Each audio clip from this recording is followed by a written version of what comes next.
तो hey everyone, welcome to FS. तो आज अपन बात करने वाले हैं why only 2%, approximately 2% why only candidate can qualify the CSI net exam. So we have few reasons. We will talk all of them one by one. So this is the first few things which we will discuss in this video. So first point is that lack of practice. According to me, it is a lack of practice. So syllabus सभी को पता है, सभी को पता है किस रास्ते जाना है। आप एग्जाम में जब बैठते हो आपको फॉर्मूले पता होना चाहिए, सारी चीज़ें पता होना चाहिए, तभी आपका एक फ्लो में सारी चीज़ें होती हैं। तो this is my, according to me, this is the first reason, that is lack of practice. आपको सिलेबस पता है, आपके पास नोट्स है, आपको कंटेंट अवेलेबल है इंटरनेट पे, आप टेस्ट सीरीज ले सकते हो। अगर आप प्रैक्टिस नहीं करोगे तो वो जो 3 घंटे में इतना बड़ा सिलेबस, वास्ट सिलेबस है, सारे जो माइंड में रखना है और अच्छे से एग्जीक्यूट करना है, वो सिर्फ प्रैक्टिस से आएगा। तो बहुत लोग क्या करते हैं, प्रैक्टिस नहीं करते, सोचते हो जाएगा, मैंने सिलेबस कवर कर लिया है तो हो जाएगा।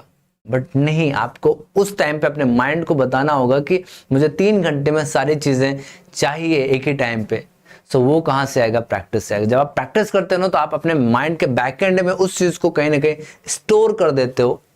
सो उससे क्या होता है कि जब आप एग्जाम में क्वेश्चंस करते हो तो कभी कभी ऐसी चीज़ें भी स्ट्राइक कर जाती हैं। जब आप ढेर सारे क्वेश्चन लगा के जाते हो तो कभी कभी ऐसी चीज़ें स्ट्राइक कर जाती हैं आपके माइंड में जो लगता है कि नहीं कि अपन ऐसा कर पाएंगे।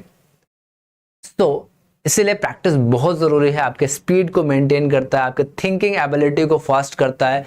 आपके 3 घंटे का जो पेपर होता है, आपको उसमें स्मूथली अगर सारी चीज़ें चाहिए तो आपको प्रैक्टिस करनी पड़ेगी।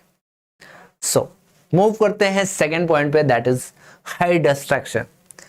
आज के टाइम पे अगर इंटरनेट को बोलेंगे कि बहुत ज़्यादा हेल्पफुल, यूजफुल है, जहाँ पे कंटेंट आपको इसलिए अवेलेबल है, तो वही इंटरनेट आपके लिए डिस्ट्रैक्शन का भी रीज़न बन जाता है। अब आपको ये डिसाइड करना है कि कितना आपको यूज़ करना है, कितना डिस्ट्रैक्शन से आपको अवेयर रहना है, कैसे आपको अवॉइड करना है डिस्ट्रैक्शंस को, ये आपको सोचना पड़ेगा। आप, बिकॉज हर किसी इंसान का डिस्ट्रैक्शन का जो टाइप होता है वो डिफरेंट होता है। आपको समझना होगा कहाँ पे मैं अपना टाइम वेस्ट कर रहा हूँ जो मुझे डिस्ट्रैक्ट कर रही है मेरे पाथ से, मेरे गोल से। सो कुछ टाइम के लिए आपको अपने आप को प्रॉमिस करना होगा कि मैं वो चीज़ इतने टाइम तक नहीं करूँगा। उसके बाद अपने आप को ऐसा एज अ प्राइज बोलिए कि चलो ठीक है, अगर मैं ये चीज़ निकाल लूँगा तो उसके बाद ये चीज़ें खूब ढेर सारी करूँगा। उससे क्या होगा कि आपके अंदर कुछ पाने का भी रहेगा कि हाँ, उसके बाद मुझे ये चीज़ मिलेगी अच्छी वाली, मुझे टाइम मिलेगा सारा कुछ करने के लिए। मैं दिन भर करूँगा, 2-3 दिन करूँगा, लगातार पूरे वीक करूँगा।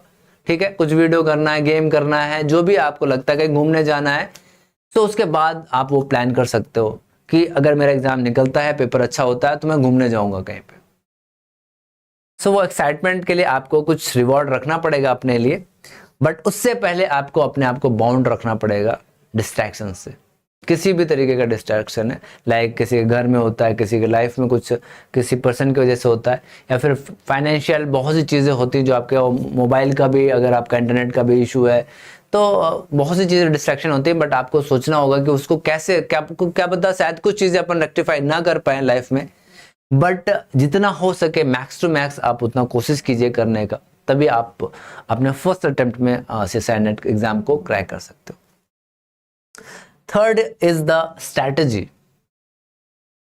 मीन्स बहुत लोग क्या करते हैं कि सारा सिलेबस कर लिया, प्रैक्टिस भी कर लिया, बट स्ट्रैटेजी नहीं बनाते हैं।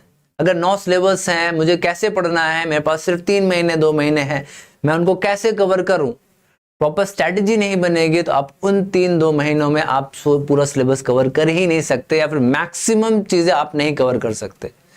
मैक्सिमम चीज़ें अगर आपको लाइफ में कवर करनी है एग्जाम से पहले, तो आपको एक स्ट्रैटेजी बनानी पड़ेगी कि मुझे इतने टाइम में ये चीज़ कवर करनी ही करनी है। और एक चीज़ मैं ये भी बता दूं, कोई भी अपना 100% जो शेड्यूल होता है फॉलो नहीं कर पाता। अगर आप शेड्यूल फॉलो कर पा रहे हो, दैट मीन्स आपको और टाइट शेड्यूल बनाने की ज़रूरत है, बिकॉज आप उस शेड्यूल से जितना टाइट होगा उतने अपने एफिशिएंसी को आप बढ़ाओगे, इंप्रूव करोगे, कोशिश करोगे, बिकॉज आपके माइंड के बैक एंड में वो चलता रहेगा कि नहीं, मुझे वहाँ पे कुछ करना है वो चीज़ छूट रही है, मुझे उसको अभी करना बाकी रहेगा, तो आप दूसरे चीज़ों को करना अवॉइड करोगे, इसको प्रायोरिटी दोगे। ठीक है, तो बैक एंड में वो चलते रहेगा अगर आप एक्सटर्नल प्रेशर देते रहोगे खुद को। इतना मत दे दीजिएगा खुद ही डिप्रेशन में चले जाएं अगर 1-2 दिन नहीं पढ़ा तो। वो सारी चीज़ें कवर हो जाती हैं, बट आपको सारी चीज़ें वेल प्लान रखना है, स्ट्रेटेजाइज करना है एग्जाम में भी। प्लस आपके जो 3 घंटे का पेपर होता है उसमें भी आपको स्ट्रेटेजी बना के जानी कि आपको कौन सा सेक्शन पहले करना है, कौन सा सेक्शन बाद में करना है, किसको कितना टाइम देना है, कैसे क्वेश्चन को मुझे छोड़ना है। ये सारी स्ट्रेटेजी बहुत ज़रूरी होती है, आपको वो 3 घंटे में हेल्प करती है आपके एग्जाम को निकालने में और बेहतर रिजल्ट देने में। ओके, मूव करते हैं नेक्स्ट थिंग। आपका नेक्स्ट पॉइंट है waste of time. So according to me बहुत लोग होते हैं लाइक जो उनको पता तो है कि रास्ता क्या है, सिलेबस क्या है, बहुत सी चीज़ें हैं जो उनके पास अवेलेबल होती है, बट वो कहते हैं चलो यार बाद में कर लेंगे, चलो यार बाद में कर लेंगे। फिर वो बाद में क्या होता है कि बर्डन बढ़ता जाता है। जब लास्ट में 2-3 महीने बचेंगे तो उसमें फिर आदमी ये भी सोचता है पढ़ लूँ, वो भी सोचता है पढ़ लूँ, फिर सारी चीज़ें मिक्सअप होती रहती हैं। तो जो प्लान्ड वे में जो सारी चीज़ें एक स्ट्रक्चर्ड वे में आपके माइंड में बैठना चाहिए, वो क्या होता है खिचड़ी सी पक जाती है। सो उसके लिए आपको ज़रूरी है कि आप अपना टाइम को प्रॉपरली मैनेज करें, बिकॉज अगर time is the important thing, अगर आपने उसको प्रॉपरली मैनेज कर लिया तो आपको लाइफ में आगे दिक्कत नहीं होगी, आपकी सारी चीज़ें दिमाग में खिचड़ी नहीं पकेगी, सारी चीज़ें स्ट्रक्चर वे में आपके ब्रिक बाय ब्रिक्स आपका बनता चला जाएगा। और जब हम लोग एक एक करके सारे दीवार के जो ब्रिक्स रखते हैं तो आपका घर थोड़ा सा अच्छा बन जाता है, स्ट्रक्चर बन जाता है, जो देखने में भी अच्छा लगता है। आपको पता है ये इस रूम में जाएंगे तो ये फॉर्मूलेज हैं, इस रूम में जाएंगे तो ये फॉर्मूलेज हैं, तो सारी चीज़ें आपको स्ट्रक्चर्ड वे में मिल जाएंगे अगर आपने टाइम को सही से यूज़ किया तो, यूटिलाइज किया तो। लास्ट आते हैं टेस्ट एनालिसिस। बहुत लोग तो टेस्ट नहीं देते हैं, सोचते हैं ऐसे हो जाएगा, बट वो प्रैक्टिस चाहिए आपको एग्जाम देने की। 3 घंटे लगातार बैठने की, लगातार 3 घंटे सोचने की, लगातार 3 घंटे कैलकुलेशन करने की, आपको एनालिसिस करने के लिए आपको 3 घंटे चाहिए। तो जब तक आप टेस्ट को एनालाइज करोगे नहीं, तब तक आप अपनी छोटी छोटी जो सिली एरर्स हैं उसको आइडेंटिफाई नहीं कर पाएंगे, अपने स्टेमिना को नहीं चेक कर पाएंगे कि आप 3 घंटे बैठ पा रहे हो नहीं बैठ पा रहे हो। सो ये सारी चीज़ें के लिए आपको टेस्ट देना पड़ेगा, और टेस्ट देने के बाद आपको एनालाइज करना पड़ेगा कि कौन सा सेक्शन आपका वीक है। क्या आप कैलकुलेशन एरर या कुछ सिली एरर्स करते जा रहे हो, वहां पे आपको क्या करना है, उस चीज से बचना है अगर आपको एग्जाम को क्वालिफाई करना है फर्स्ट अटेम्प्ट में।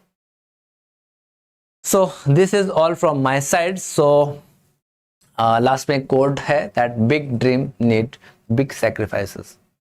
तो अगर आप कर सकते हो, this is big, BIG, okay. Just a second, I am just writing it as BI and this is G. So big dream need big sacrifices. So from this quote I am ending. I hope ये आपके लिए बहुत useful रहा होगा। So and करते हैं। Thank you.